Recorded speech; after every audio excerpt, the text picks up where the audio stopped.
seluruh kehidupanku, sampai ku melihat mujizat nyata dalam hidupku.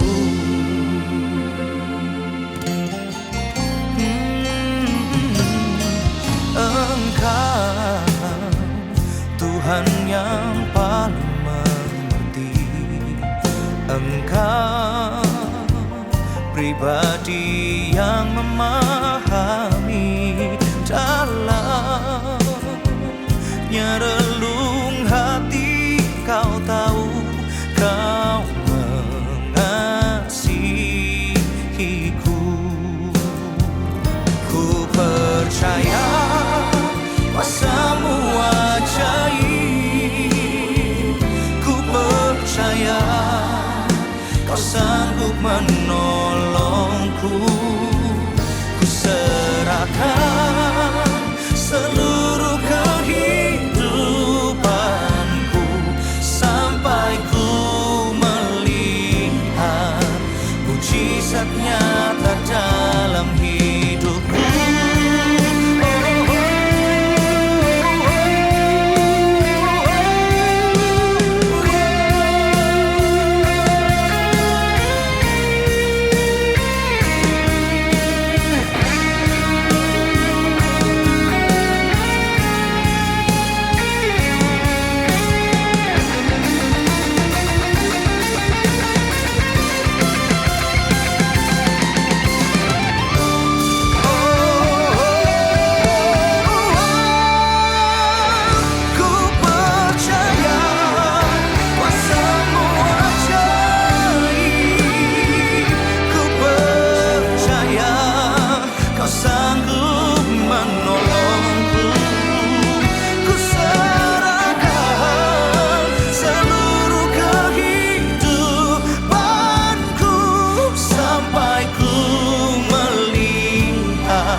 Mujizat nyata dalam hidupku.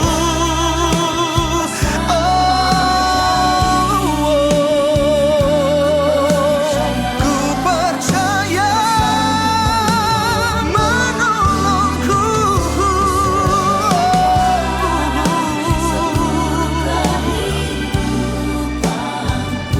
sampai ku melihat mujizat nyata dalam hidupku,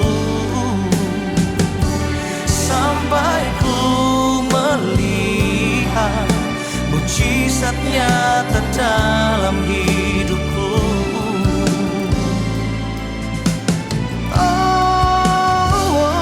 Sampai ku melihat mujizat nyata dalam hidupku.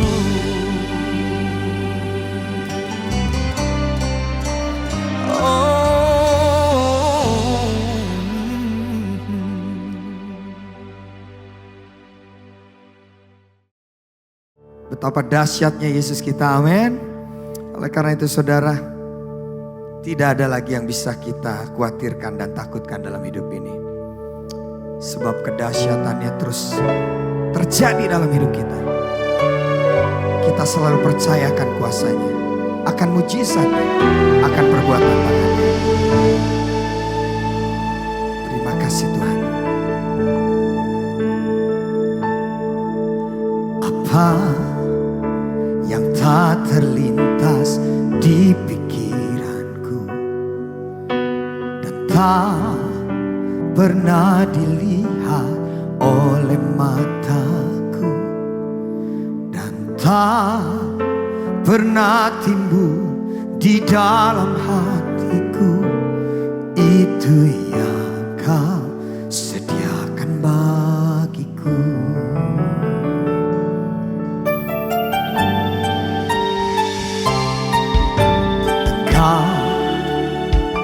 Tuhan yang paling mengerti, Engkau pribadi yang memahami dalamnya relung hati Kau mengasihiku.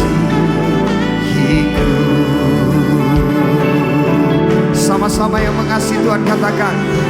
Ku percaya kuasa-Mu ajaib. Ku percaya Kau sanggup menolongku. Ku serahkan seluruh kehidupan sampai ku melihat mujizat nyata dalam hidupku. Katakan, Engkau Tuhan. Engkau Tuhan yang paling mengerti. Engkau pribadi yang memahami dalamnya relung hati Kau. Kau mengasihiku. Katakan sama-sama. Ku percaya kuasa-Mu ajaib. Ku percaya Kau sanggup menolong. Ku serahkan seluruh kehidupan sampai ku melihat mujizat nyata dalam hidupku. Katakan, ku percaya kuasa-Mu ajaib. Ku percaya Kau sanggup menolong. Ku serahkan seluruh kehidupan sampai ku melihat mujizat nyata dalam hidupku. Berapa banyak yang sedang menantikan mujizat? Ada saudara yang sedang menantikan mujizat? Nggak banyak ya. Saya percaya ada beberapa orang yang sedang menantikan mujizat. Dan percayalah, hari ini mujizat yang kau nantikan terjadi dalam hidupmu. Apa yang kau percayai itu yang terjadi, saudara. Oleh karena itu, saudara, lewat pujian ini biarlah imanmu dikuatkan, dibangkitkan, bahwa masih ada mujizat buat setiap orang-orang yang percaya. Mari bangkit berdiri sama-sama di hadapan Tuhan. Kita angkat tangan kita di hadapan Tuhan. Haleluya. Ku percaya kuasa-Mu ajaib. Ku percaya Kau sanggup menolongku. Ku serahkan seluruh kehidupanku sampai ku melihat mujizat nyata dalam hidupku. Angkat tanganmu, katakan. Ku percaya kuasa-Mu ajaib. Amin. Ku percaya Kau sanggup, Kau sanggup Tuhan. Haleluya. Ku serahkan seluruh kehidupan sampai ku melihat mujizat nyata dalam hidupku. Sampai ku melihat, sampai ku melihat mujizat nyata dalam hidupku. Sampai ku melihat mujizat nyata dalam hidupku.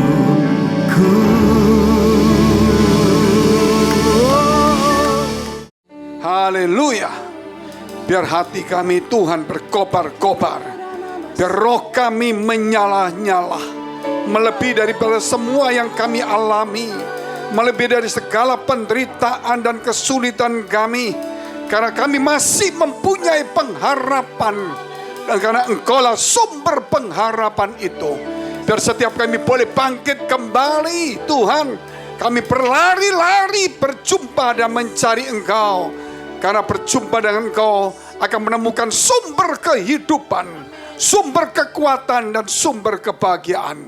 Di dalam nama Tuhan Yesus Kristus, kami berdoa untuk mereka yang berjuang, baik di dalam persoalan hidup mereka sehari-hari, maupun dalam kesehatan mereka, dalam kebenaran, dalam pelayanan, dalam apapun juga. Tuhan, Engkau memberi kesegaran, memberi kekuatan dan semangat yang menyala-nyala.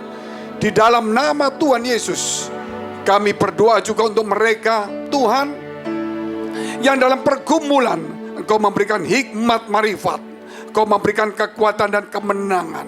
Yang sakit Engkau sembuhkan. Dalam nama Tuhan Yesus, mereka yang sendiri Engkau hibur, yang susah diberikan Tuhan sukacita.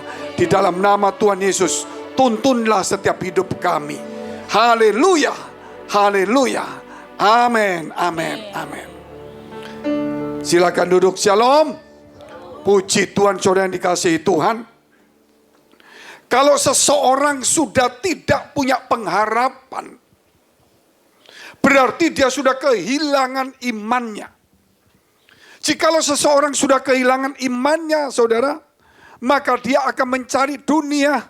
Dan kemudian dia menjadi putus asa. Bukan menjadi orang dunia saja, saudara. Tetapi lebih daripada itu, dia boleh dikatakan menjadi racun bagi orang-orang di sekitarnya. Padahal kita, saudara, harus menjadi berkat bagi orang sekitar kita. Bagaimana kita bisa menjadi berkat, saudara? Kalau kita tidak punya pengharapan. Banyak orang berkata, aku akan menjadi berkat kalau aku punya berkat. Kita lupa, saudara, berkat itu bukan sekedar materi. Tapi berkat itu kehidupan. Ini loh, saudara. Banyak orang punya materi tapi tidak punya kehidupan. Tidak punya pengharapan. Tidak punya tujuan, saudara. Dia sudah mati di dalam hidupnya. Orang yang walaupun susah, saudara, kita tetap harus berjuang terus. Kita di dunia ini sama dengan orang berperang. Bukan mengalahkan orang lain, saudara. Tapi mengalahkan diri kita terus menerus.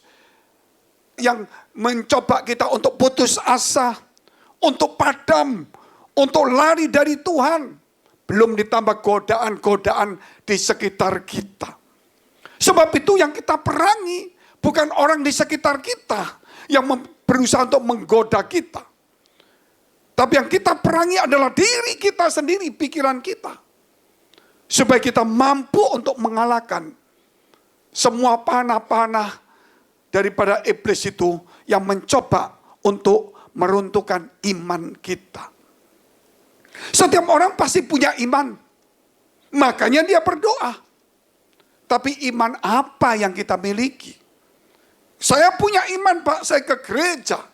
Iman seperti apa yang sedang kita punyai, saudara? Apakah iman sebesar biji sesawi yang tumbuh? Atau iman yang sudah mulai padam, saudara? Dulu waktu kita percaya kita punya iman yang sebesar biji sesawi. Kemudian tumbuh, kita bergairah, saudara. Tapi kemudian kita tidak pernah bertumbuh lagi. Kita lupa, saudara,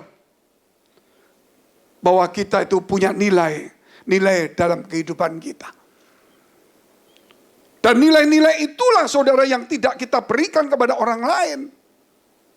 Justru kita menilai orang lain, saudara. Berarti setiap orang punya nilai, betul kan?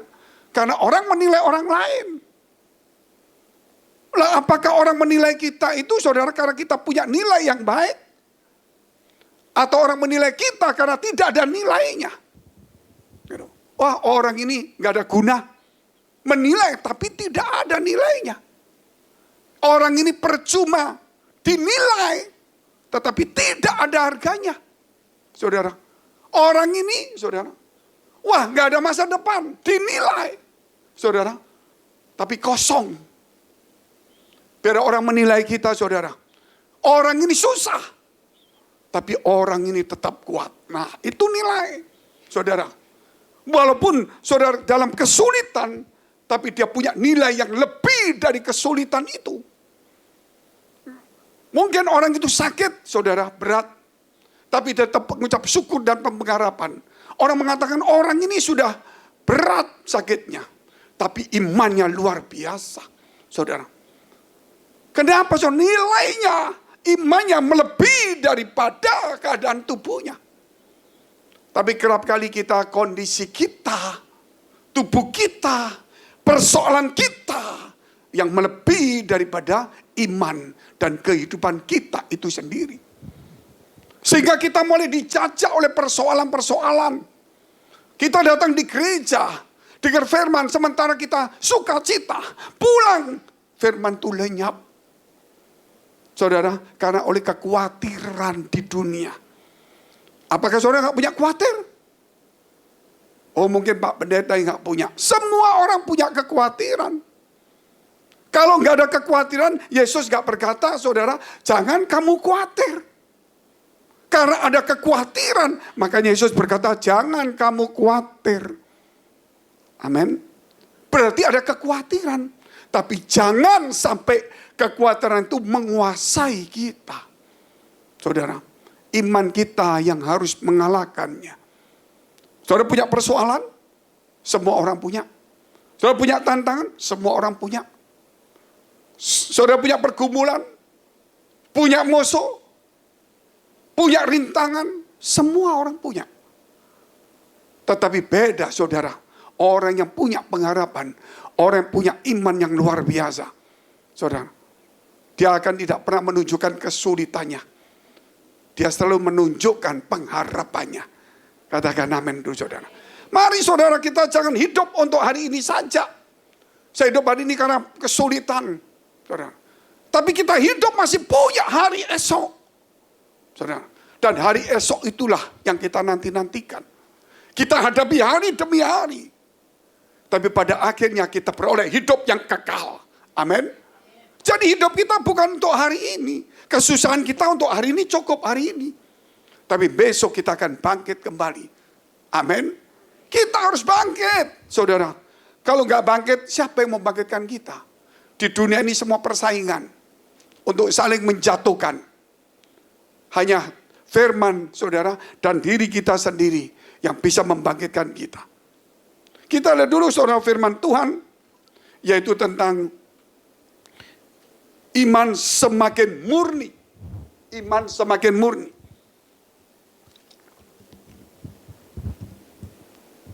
Semakin murni.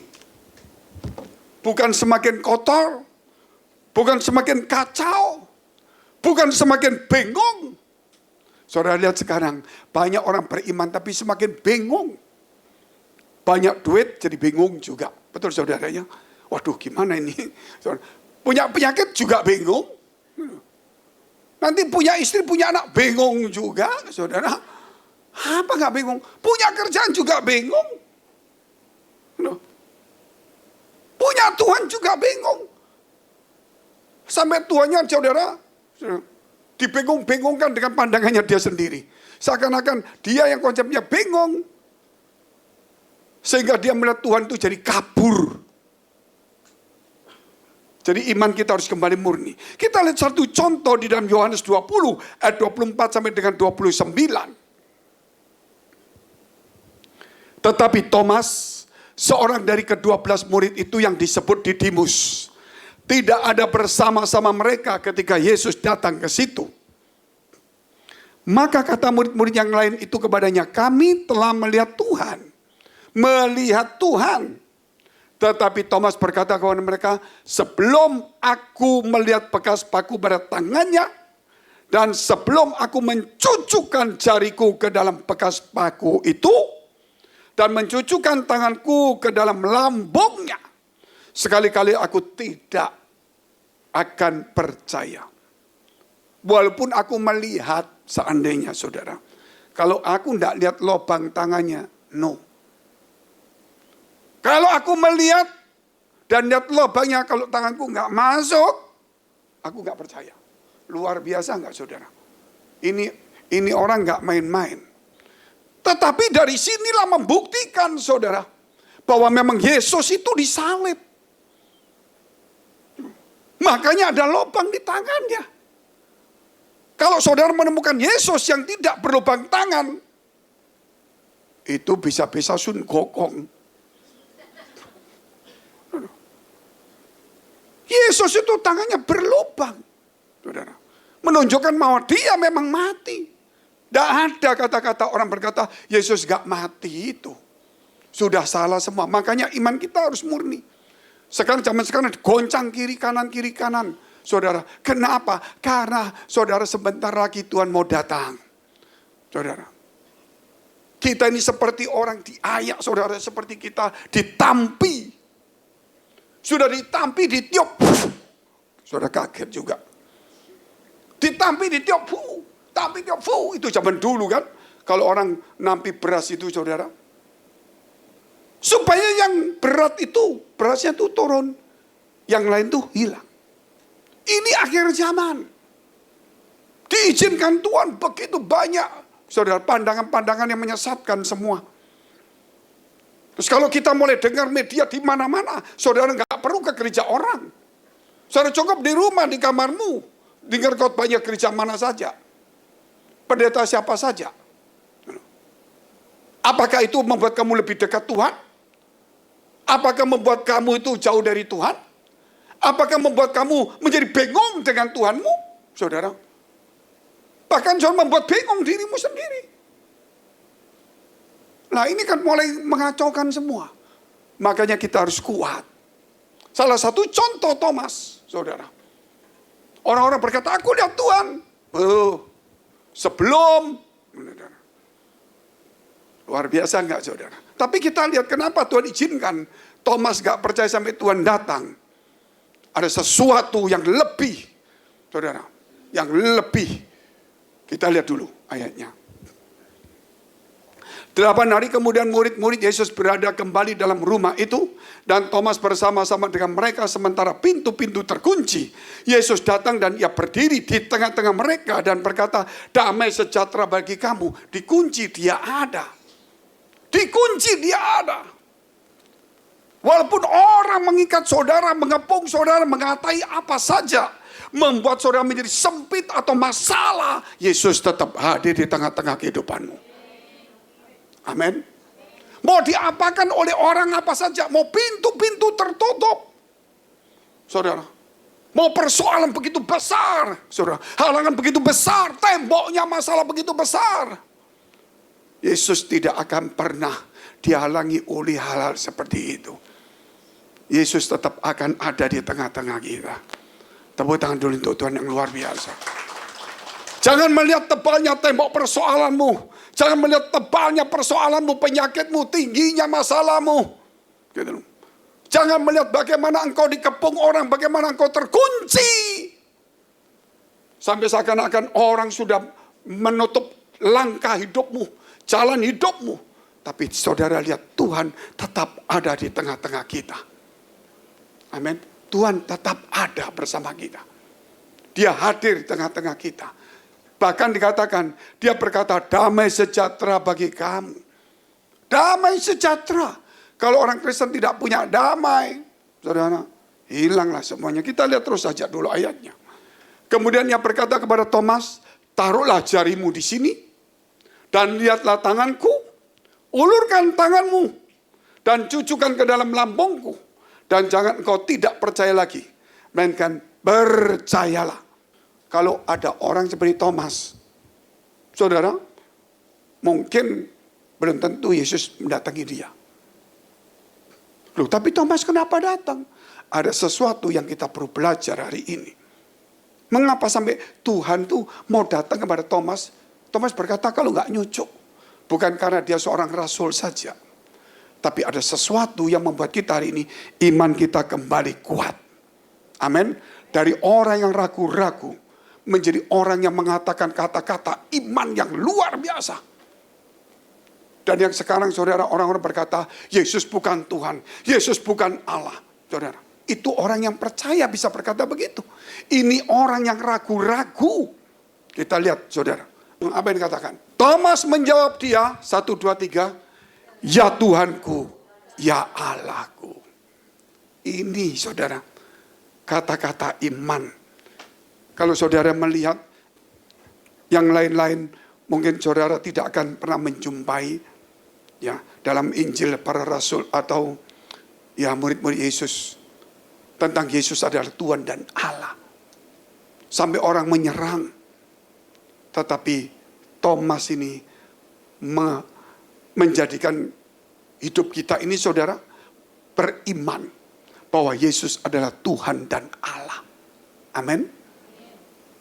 Itulah satu-satunya saudara, iman kita harus kembali murni. Orang yang ragu-ragu hari ini, entah itu pendeta, itu jemaat, entah itu orang yang hebat sekali, orang teologi sekaligus, belajar dari Thomas. Amin.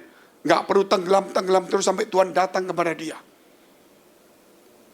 Cukup satu orang yang dekat dengan Yesus, yang paling dekat termasuk dari semua, termasuk dia 12 rasul, yang melihat Yesus mati, yang menyaksikan kuasa Tuhan, saudara, yang hidup 3 tahun bersama Yesus, mendengar pengajarannya, kita kan belum. Akhirnya nggak percaya, ragu-ragu. Kemudian dia berkata yang tidak pernah diucapkan oleh murid-murid yang lain. Ya Tuhanku, ya Allahku. Amin. Kalau saudara percaya, jangan mundur. Gitu loh. Harus semakin kuat imanmu, semakin murni. Kalau kita tidak percaya Tuhan Yesus sebagai Tuhan dan Allah kita, maka kita berdoa jadi sia-sia, saudara. Kita jadi sia-sia semuanya. Sebab itu yang penting saudara hari ini. Pertama, mantapkan langkah imanmu dulu. Mungkin di sini nggak ada yang ragu-ragu. Suatu hari mungkin. Mungkin suatu hari nggak ragu-ragu. Mungkin ada temanmu yang ragu-ragu. Mungkin nggak ada temanmu. Siapa tahu pendeta yang ragu-ragu. Jangan dari percaya menjadi ragu-ragu. Justru dari ragu-ragu harus menjadi percaya. Kita lihat terus ayatnya. Kata Yesus kepadanya, karena engkau telah melihat aku, maka engkau percaya. Berbahagialah mereka yang tidak melihat namun percaya. Orang yang bisa mengaku Yesus adalah Tuhan dan Allah, walaupun tidak melihat, namun dengan iman adalah orang yang paling bahagia di dunia. Amin. Karena dia tetap yakin doanya. Dia tetap punya pengharapan. Itu saudara, Yesus yang katakan, berbahagialah mereka yang tidak melihat namun percaya. Sebenarnya saudara ini orang berbahagia. Tapi saudara, bagaimana dengan iman kita? Iman kita harus murni kembali. Saudara melihat sebuah pohon kelapa. Dari kecil, besar. Begitu besar saudara, susah dijangkau. Betul kan? Susah dijangkau. Itulah kehidupan kita. Dari kecil kita nurut. SMP mulai nggak nurut. SMA mulai saudara nurut lain-lain. Universitas mulai pikiran sendiri. Terus naik terus ya. Tambah tinggi. Manusia seperti itu. Dulu nggak ngerti Tuhan. Sungguh-sungguh. Semakin ngerti, saudara semakin tinggi. Akhirnya saudara kita lihat tinggi. Mungkin tingginya, kalau tinggi rohani saudara, ya itu masih oke lah. Tapi kalau tinggi hati repot. Nah, tapi ini tingginya apa dulu? Kita lihat dulu. Semakin tinggi, bukan sombong. Tapi ketika sampai di puncak tingginya, dia mengeluarkan buahnya. Amin. Orang yang sudah mengeluarkan buah-buah kehidupannya, berarti dia sudah mencapai ketinggian rohaninya. Tapi orang yang tidak pernah berbuah buah roh dalam hidupnya, dia belum mencapai ketinggiannya. Bisa paham saudara? Oh, saya profesor, saya dokter teologi, saya punya ini, saya ini, jemaat saya, gereja saya, mujizat saya, saudara. Tapi kalau tidak ada buah rohnya, kasih dan karakter Kristusnya, dia belum mencapai ketinggian rohani, iman yang di puncak itu. Amin. Dia cuma menunjukkan kalau dia mulai tinggi, badannya besar, saudara. Mungkin lebih tinggi dari yang lainnya. Nah, mungkin dia mengeluarkan daunnya, mungkin lebat, hijau, tapi belum mengeluarkan buahnya. Buahnya ketika sudah sampai di puncak, itulah mengeluarkan buahnya. Bukan menentukan berapa tahun kita di gereja, berapa banyak kita membaca Alkitab, berapa banyak kita mendengar firman Allah, berapa banyak kita melayani, berapa banyak mujizat yang sudah kita lakukan. Saudara, tapi berapa banyak buah yang sudah keluar dari hidup kita. Amin. Itu penting sekali, minimal rendah hati. Saudara, minimal merendahkan diri. Minimal mengabdi kepada Tuhan. Minimal lemah lembut. Punya belas kasihan. Saudara. Punya damai. Bisa menghormati orang lain. Rajin. Saudara. Sabar. Minimal seperti itu. Taat, setia, bersyukur, kasih. Berkorban. Itu karakter Kristus yang ada pada kita. Yang kita ajarkan. Kalau Senin, saudara tahu. Minggu, sudah saya sebut, Senin, Selasa, yang hafal di tempat ini tanpa baca, Minggu sampai Sabtu, maju ke depan, saya kasih, saudara, yang ada di tempat ini saya kasih. Ayo. Nggak ada, padahal sudah 10 tahun lebih belajarannya. Senin pun saudara maju, saya kasih yang ada di sini. Salah satunya tisu ini. Saya tidak ngomongin, bisa tunjukkan yang ada di sini loh. Karakter Kristus. Semakin kita harus di gereja. Bukan semakin hafal ayat saja. Tapi semakin sabar. Semakin setia. Semakin taat. Semakin percaya. Semakin mengabdi. Katakan amin dulu. Itu penting sekali. Semakin kuat kepada Tuhannya. Bukan semakin bingung. Saudara lihat, setelah dia mengeluarkan buahnya, apa yang didapat? Di dalamnya itu air yang paling murni. Saudara, dia ambil pelan-pelan. Setelah sampai puncak, dia bikin, saudara ngasap firman, ya air untuk badannya sampai capek. Begitu tinggi. Tuhan katakan, ayo mulai isi buah ini dengan air. Pelan-pelan dia isi. Tapi kalau dia naik terus, kapan selesainya? Banyak orang studi terus, saudara, nggak salah. Tapi kapan berbuahnya? Amin. Kita harus berbuah. Begitu saudara lihat buahnya, apa yang terjadi? Airnya bisa diminum, lebih murni. Nggak perlu lagi dimasak. Di sini ada nggak kalau minum air kelapa terus dimasak dulu? Karena takut kalau saudara, ada nggak? Nggak ada. Kenapa? Kalau saudara minum air keran mungkin saudara perlu masak. Kalau ada air kelapa, Pak, saya mesti masak dulu. Apa air kuah? Kita pikir-pikir, ya memang orang ini super hati-hati juga. Sudah aqua dimasak, oke lah. Mungkin ya dia jaga-jaga. Tapi tiba-tiba air kelapa dimasak, kita jadi bingung. Saudara. Mau jadi apa ini? Mau jadi santan atau apa ini? Mau jadi makanan. Gitu. Setelah kita minum, saudara, dagingnya pun dimakan. Apalagi kulitnya, batoknya, saudara, bisa dibuat untuk, ya bisa gelas, bisa dibuat macam-macam. Serabutnya, buat nyuci bisa, dibuat bakar juga bisa. Amin. Masih berguna buahnya itu. Tapi kalau buah itu, saudara, akhirnya kemudian jatuh dan busuk, siapa mau makan? Siapa mau makan? Itulah kehidupanmu hari ini. Sudah saatnya berbuah. Amin. Dan buah itu harus dinikmati orang lain. Jangan nanti sudah mati, saudara. Baru mulai kita, mau terakhir kali. Saya punya celana 3, tolong kasihkan sana.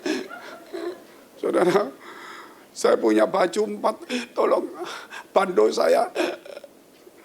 Mulai. Sudah orang pikir itu, gimana gua mau ngambil barangmu, kamu mati gua pakai, bisa lihat kamu seumur hidup aku. Betul saudara? Bayangin. Coba saudara kalau orang sudah, apalagi matanya udah begitu. Saudara coba ini contoh ya. Ambil sepatuku, pakai dia. Dia begitu pakai, saya ingat-ingat terus saudara. Gitu loh. Karena sudah waktunya mati. Gitu loh. Tapi coba waktu hidup dia. Waktu dia sukacita. Ambil sepatuku. Ambil bajuku di 1, 2, 3. Satu hari dia mati. Jangan lupa pakai ya. Dia tidak ingat cuma ininya. Dia ingat waktu orang itu baik hati memberinya. Jadi hidup ini saudara, selagi hidup, berilah manfaat kepada orang lain. Amin. Jangan cuma berkata berapa tingginya aku, kerohanianku. Tapi berapa banyak buah yang harus kita keluarkan hari ini. Amin saudara.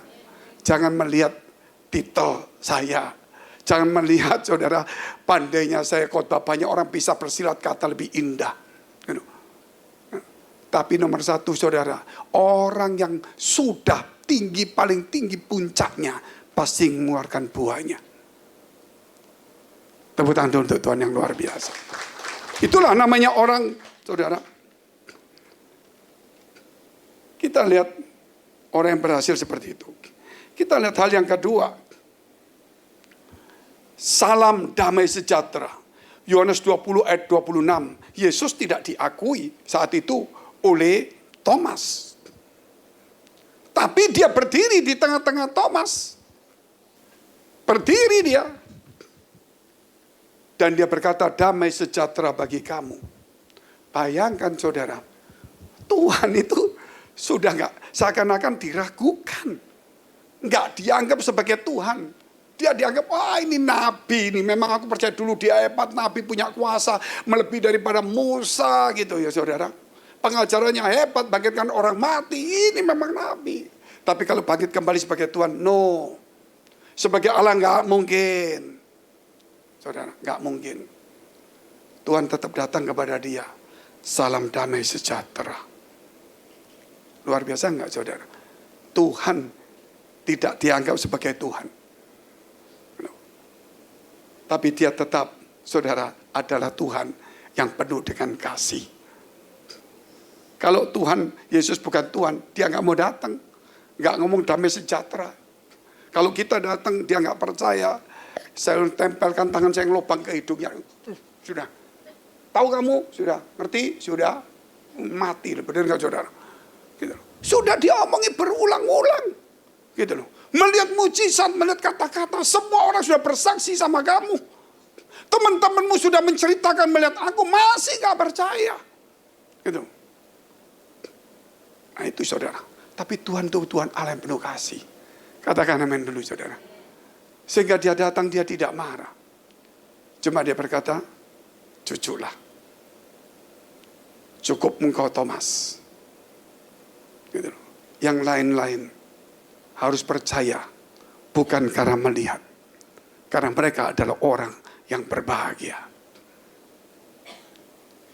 Makanya saudara, kalau kita bicara tentang salam damai ini, itu kita ingat ajaran Yesus. Kita lihat dulu Matius 10 ayat 12 dan sampai 13. Kalau kita kehilangan damai, apapun yang hidup kita, saudara, tidak mencerminkan kemuliaan Tuhan. Kalau kita tidak damai, saudara, hidup kita akan kehilangan berkat-berkat itu sendiri. Apabila kamu masuk ke rumah orang, berilah salam kepada mereka. Jika mereka layak menerimanya, salammu itu turun ke atasnya. Jika tidak, salammu itu kembali kepadamu. Luar biasa enggak? Kalau masuk ke rumah orang, beri salam. Yesus memberi contoh. Salam damai sejahtera. Tapi yang luar biasa, ada pendeta. Begitu khotbah. Halo guys.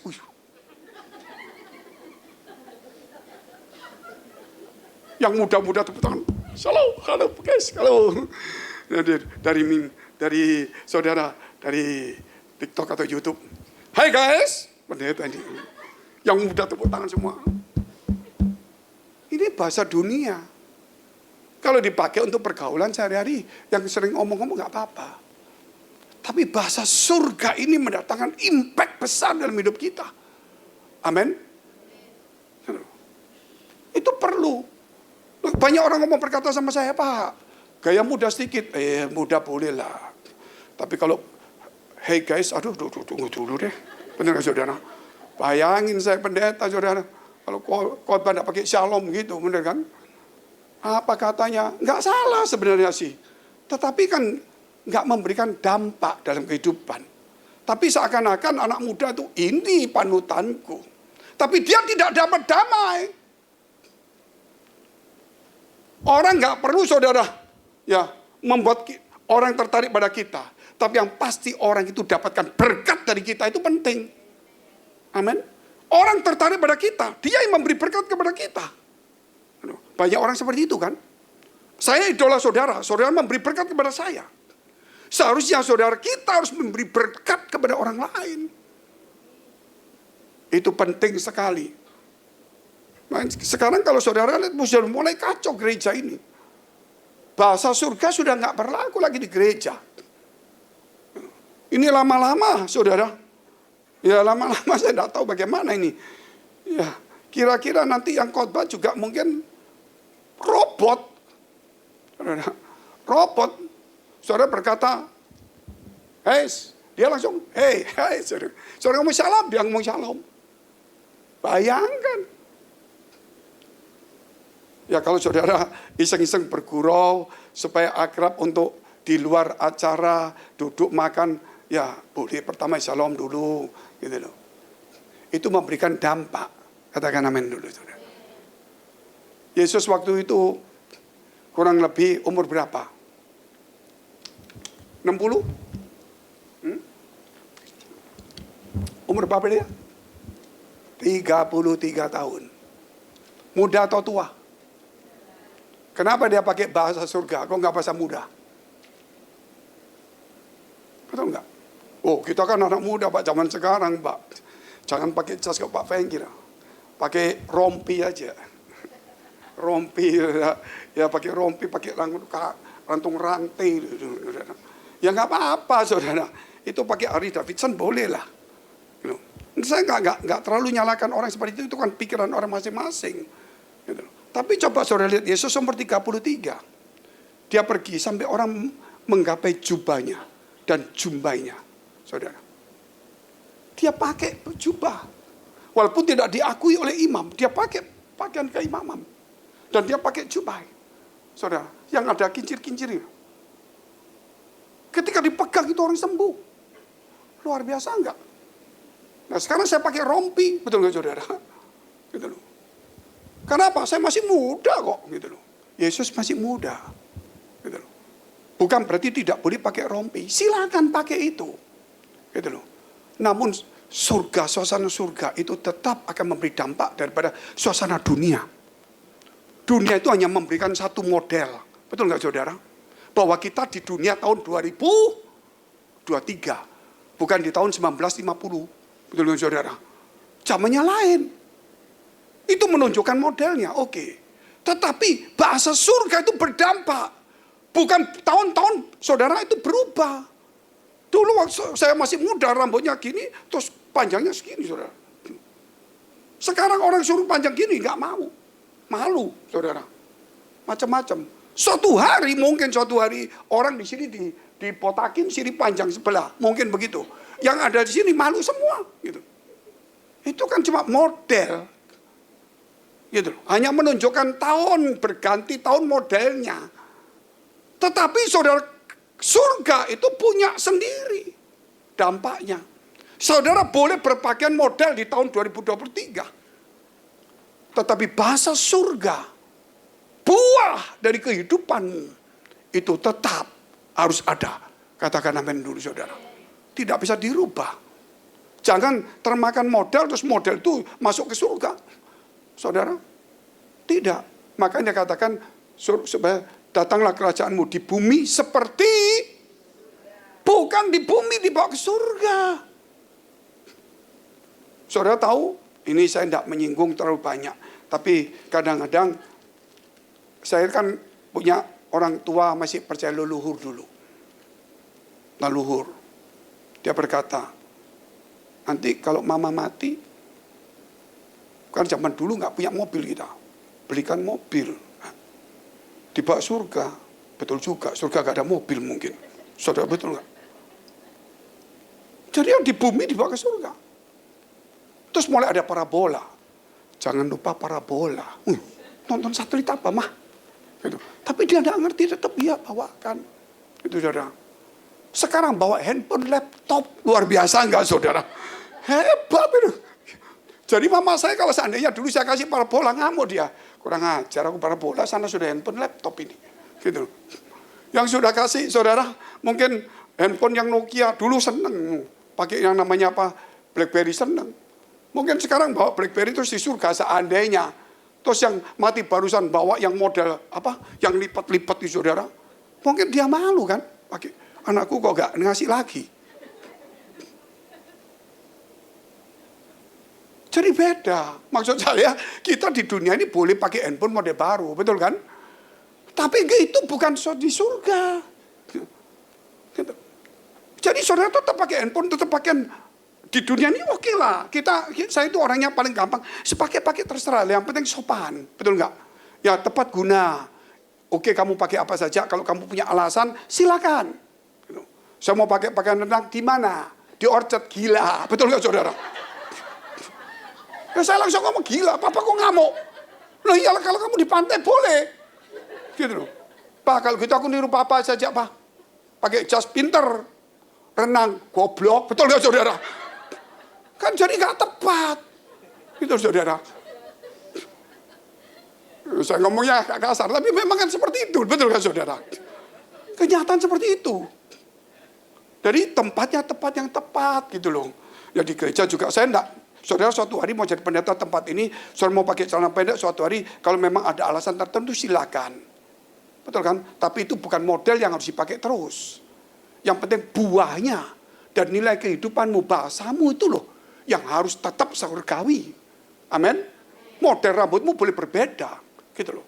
Tapi isi hatimu tetap Tuhan, gitu loh. Tepuk tangan untuk Tuhan yang luar biasa. Saya kalau khotbah gini lama-lama anak muda tidak mau datang sini, saudara. Ya. Kita lihat dulu, saudara, yaitu yang ketiga, punya pengalaman dengan Tuhan. Yohanes 20 ayat 27. Kemudian ia berkata kepada Thomas, taruhlah jarimu di sini dan lihatlah tanganku. Ulurkan tanganmu dan cucukkan ke dalam lambungku dan jangan engkau tidak percaya lagi melainkan percayalah. Saudara, dia punya pengalaman pribadi dengan Tuhan. Hari ini saudara tidak perlu melihat lagi bahwa tangan Tuhan harus berlobang. Saudara, memang tetap dia berlobang. Tapi hari ini saudara yang dibutuhkan, saudara harus punya pengalaman pribadi dengan Tuhan. Amin. Bukan meraba tubuh Tuhan. Dulu waktu jadi manusia bisa diraba. Tapi sekarang dia kembali ke wujudnya Allah. Saudara bisa meraba melalui iman dan firman Allah itu. Ketika engkau membaca firman Allah, maka engkau merasa Tuhan itu dekat denganmu. Ketika engkau mulai membaca firman Allah, engkau bisa menangis seakan-akan Tuhan membelai hidupmu. Ketika engkau membaca firman Allah, walaupun itu firman kau baca, seakan-akan Tuhan bicara dalam hatimu, jangan takut. Katakan amin dulu saudara. Bukan cuma meraba megang, punya pengalaman pribadi dengan Tuhan. Saudara, bukan pengalaman seperti Thomas lagi, gitu loh. Tapi pengalaman baca firman. Ini pribadi Tuhan saat ini. Dia tidak datang saudara secara fisik lagi, tapi dia secara roh. Dia ada di mana-mana di dalam hidupmu dan hidupku. Katakan amin dulu saudara. Dia bisa menampakkan diri. Dia berkata rabalah. Nah, kalau ditanya, karena rabalah aku. Dia pegang bisa. Karena hantu tidak punya tulang dan daging. Tuhan aja kan bisa diraba. Karena dia bangkit. Tapi hari ini engkau meraba bukan fisiknya. Tapi engkau meraba kasihnya. Meraba kuasanya. Meraba kehadiran Allah melalui firman dan imanmu yang murni. Amin. Tapi kalau engkau berkata, aku mau lihat Tuhan dulu, lihat Tuhan dulu. Saudara, kita nggak bisa seperti itu lagi. Imanmu harus bangkit kembali. Amin. Engkau harus melihat Tuhan dengan mata imanmu. Engkau harus meraba kasihnya, mengalami Tuhan melalui firman Allah. Roh Kudus sudah diutus kepada kita. Dia ada di tengah-tengah kita. Dia disebut Immanuel, Allah beserta kita. Jangan pernah ragu-ragu lagi. Amin. Kita harus kembali, iman kita murni. Dan kita terus langkah kaki kita ke depan. Bukan kita jadi bengong. Banyak orang memberikan jalan kiri kanan. Padahal saudara sudah dikasih jalan ke depan. Mari kita lanjutkan jalan kita terus ke depan. Walaupun banyak media, banyak pendeta, banyak ajaran kiri kanan. Teruskan langkah kakimu ke depan. Mari kita bangkit berdiri, kita mau berdoa. Kau memberkati kami semua di tempat ini. Kau sucikan setiap kami yang ada di tempat ini. Supaya iman kami kembali menjadi murni. Supaya kami dari ragu-ragu menjadi orang yang bisa mengaku dengan iman kami. Bahwa Engkau adalah Tuhan dan Allah kami juga. Engkau yang ada di tengah-tengah kami. Engkau yang tidak kami raba secara fisik. Tapi Tuhan, Engkau ada di dalam hati kami. Engkau membelai kami dengan firman-Mu yang hidup. Biar iman kami boleh bangkit kembali. Tuhan, Engkau menunjukkan betapa dalamnya kasih-Mu kepada kami. Supaya setiap kami, Tuhan, tidak kehilangan iman kami. Tidak mati iman kami. Walaupun model zaman selalu berganti. Lingkungan, kondisi, dan tipe-tipe selalu berganti.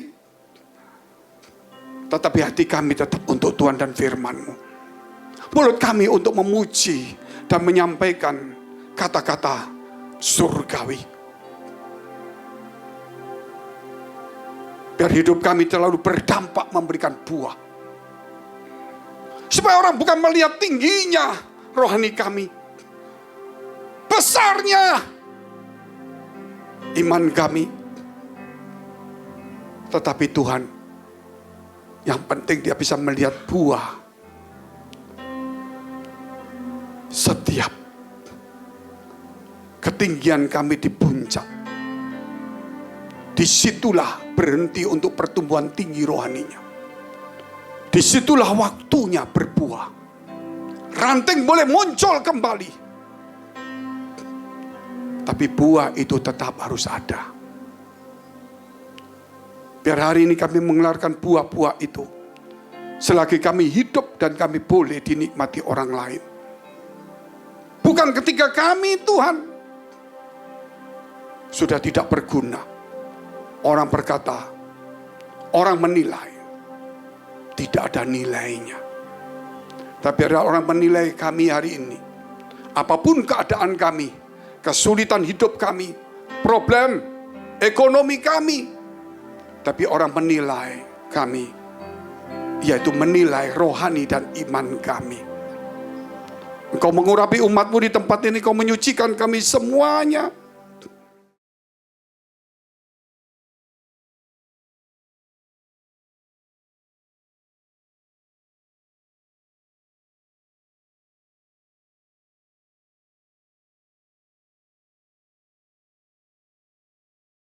Biarlah kami boleh mengingat kembali betapa besar kasih-Mu, betapa mulia pengorbanan-Mu kepada setiap kami. Engkau berikan hidup, bahkan Engkau relakan untuk menderita, dianiaya, dicemeti, direndahkan, bahkan mati di kayu salib. Karena begitu besar kasih-Mu kepada setiap kami, Tuhan. Sebelumnya sucikan, kuduskan, dan layakkan kami, Tuhan, untuk terima tubuh dan darah Yesus. Mari saudara angkat roti di atas kepala saudara. Saya akan bacakan firman Tuhan dan kita akan makan bersama-sama. Sebab apa yang telah kuteruskan kepadamu, telah aku terima dari Tuhan, yaitu bahwa Tuhan Yesus pada malam waktu Ia diserahkan, mengambil roti, dan sesudah itu Ia mengucap syukur atasnya. Ia memecahkannya dan berkata, "Inilah tubuhku yang diserahkan bagi kamu. Perbuatlah ini menjadi peringatan akan aku." Bukankah roti yang kita pecah-pecahkan adalah persekutuan dengan tubuh Kristus? Amin. Kita makan dalam nama Yesus.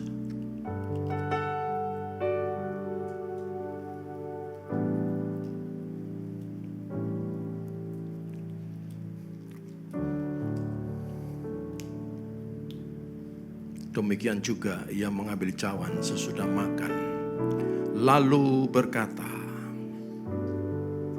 cawan ini adalah perjanjian baru yang dimateraikan oleh darahku. Perbuatlah ini setiap kali kamu meminumnya, menjadi peringatan akan aku. Bukankah cawan pengucapan syukur, yang atasnya kita mengucapkan syukur, adalah persekutuan dengan darah Yesus. Amin. Sambut dalam nama Yesus.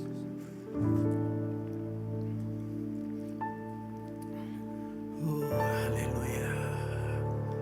Katakan terima kasih Tuhan. Terima kasih. Haleluya. Yesus, terima kasih. Haleluya. Katakan aku mengucap syukur. Yesus, terima kasih Tuhan. Ya, terima kasih Tuhan.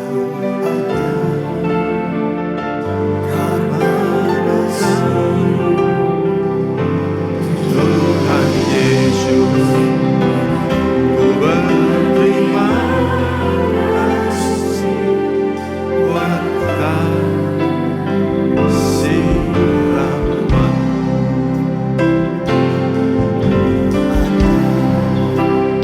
Semua anugerah-Mu ku ada karena kasih-Mu. Tuhan Yesus, ku berterima kasih buat kasih rahmat-Mu. Terima kasih Yesus, Yesus, terima kasih. Hanya anugerah-Mu yang hidupku sekarang. Selamanya terima kasih, terima kasih, oh Yesus, Yesus, terima kasih. Hanya anugerah-Mu buat hidupku sekarang, dan memuji-Mu selamanya. Aku kan memuji-Mu selamanya. Aku kan memuji-Mu selamanya. Oh, yang pasti lama-lamanya kasih. Lama-lamanya kasih. Tubuhku adalah benar-benar makanan, darahku adalah benar-benar minuman. Barang siapa makan tubuhku dan minum darahku, ia ada di dalam aku, dan aku ada dalam dia. Terima kasih Tuhan. Terima kasih Tuhan, Engkau telah mengasihi kami. Terima kasih Engkau ada bersama-sama kami. Terima kasih Engkau telah menebus kami. Terima kasih Tuhan sudah menyucikan, melayakkan, menguduskan setiap kami. Terima kasih juga untuk berkat firman-Mu Tuhan. Tuhan, kami berdoa untuk gereja-gereja yang ada di seluruh dunia. Bagi para hamba Tuhan sampai kepada semua jemaatnya. Kiranya Tuhan memberkati mereka semuanya, supaya mereka menjadi berkat dan berdampak, sehingga gereja di seluruh dunia dipenuhi oleh jemaat yang mencari Tuhan dengan tulus dan takut akan Tuhan. Buat semua hamba Tuhan dan gereja bersatu, rukun dan tidak terpecah-pecah, supaya dunia percaya Yesus adalah Tuhan bagi kemuliaan Allah Bapa di surga. Demikian juga untuk gereja di mana Engkau percayakan untuk menggembalakannya, yaitu gereja Blessing in the Spirit. Tuhan, kami juga berdoa untuk persembahan dari jemaat dan umat-Mu. Kiranya Tuhan menerima, membalas berkali lipat. Biarlah persembahan ini berkenan kepada Tuhan sebagaimana persembahan Habel. Tuhan, berikan kemurahan, balaslah kebaikan dan kerelaan hati jemaat-Mu. Jaga dan lindungi mereka, pelihara mereka beserta keluarga, pekerjaan, dan kesehatan mereka semuanya. Mari saudara dekapkan tangan di dada. Kita mau terima berkat Tuhan. Jagalah hatimu dengan segala kewaspadaan, karena dari sanalah terpancar kehidupan. Jemaat yang dikasihi Tuhan, pulanglah. Jadilah berkat dan terimalah berkat rahmat anugerah sukacita damai sejahtera dari Allah Bapa di surga. Di dalam Putra Tunggalnya Yesus Kristus yang telah mati bagi dosa kita dan bangkit pada hari yang ketiga, sehingga kita menyembah Tuhan Allah yang hidup. Dan iman kita bukan kepada Tuhan yang mati. Dia naik ke surga menyediakan rumah bagi kita, sehingga kita punya pengharapan yang pasti. Dia akan datang kembali untuk kedua kalinya, menjemput gereja dan umatnya yang berjaga-jaga, kudus, dewasa, dan bijaksana, serta menghakimi dunia. Dan di dalam persekutuannya dengan Roh-Nya yang kudus, yang membuat hati kita berkobar-kobar, roh kita menyala-nyala di dalam kasih semula. Roh Kudus yang menghibur, menguatkan, memelihara, menginsapkan, menuntun dan memimpin kita kepada kebenaran dan kekudusan, serta menjadi saksi Kristus mulai hari ini sampai selama-lamanya. Kita tutup dengan doa Bapa kami bersama-sama. Bapa kami yang ada di dalam surga, dikuduskanlah nama-Mu, datanglah kerajaan-Mu, jadilah kehendak-Mu di bumi seperti di surga. Berikanlah kami pada hari ini makanan kami yang secukupnya, dan ampunilah kami akan kesalahan kami seperti kami juga mengampuni orang yang bersalah kepada kami. Dan janganlah membawa kami ke dalam pencobaan, tetapi lepaskanlah kami daripada yang jahat.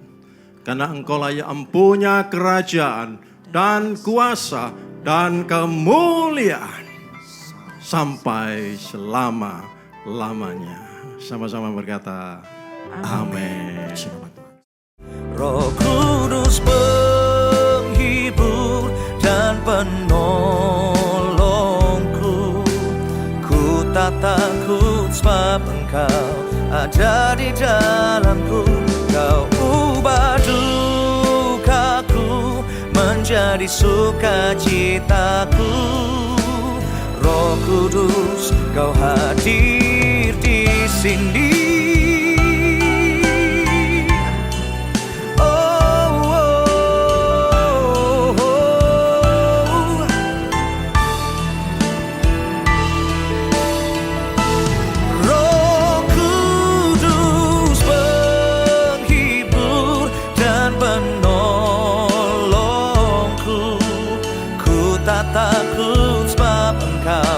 Ada di dalamku, Kau ubah dukaku menjadi sukacitaku. Roh Kudus, Kau hadir di sini. Roh Kudus, Kau hadir di sini.